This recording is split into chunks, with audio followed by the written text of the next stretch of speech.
je connais, par contre les patines sont totalement gratuites. Non, non, Ah, c'est vraiment, ça les change un petit peu.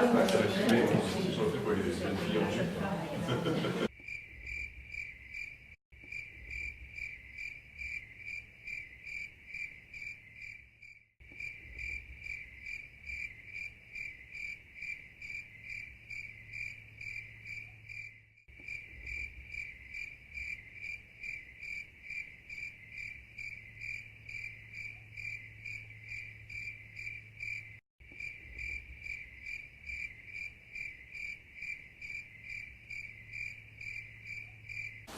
Rencontre.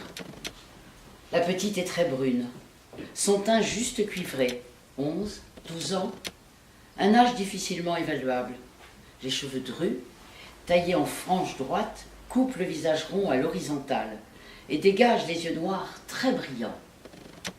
Sa petite sœur se presse contre elle, rassurée par ce contact. Depuis le lever du jour, elles ont traversé le grand reg, guidant leur troupeau de moutons vers de maigres touffes d'herbes sèches espacées. Seule la distance parcourue peut compenser une si faible quantité d'herbage.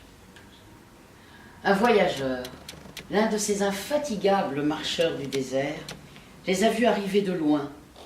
Petites silhouettes troubles, poussant des cris aigus, lançant des cailloux pour regrouper leurs bêtes.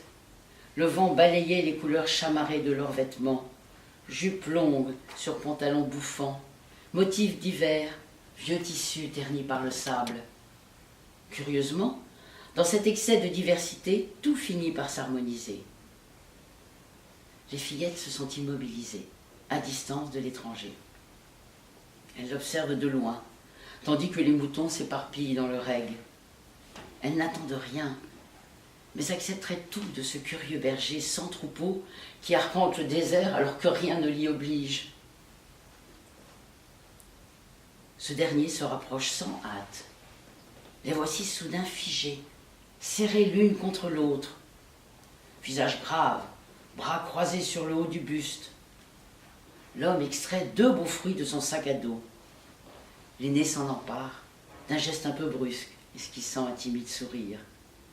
Soudain, elle se retourne, soucieuse du troupeau déjà dispersé. Les bêtes sont leur principal souci. Alors, les fruits sont placés en hâte au cœur des tissus, précieusement.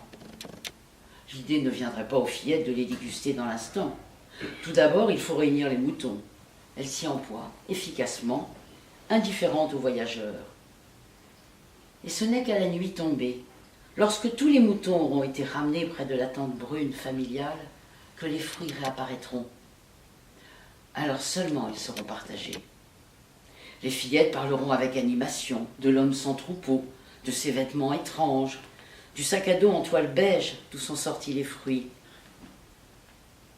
Dans la nuit silencieuse, c'est ainsi que le voyageur imagine la scène.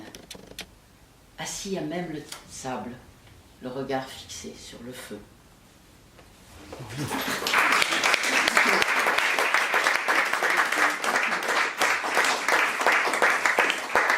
Je vous remercie Sylvie.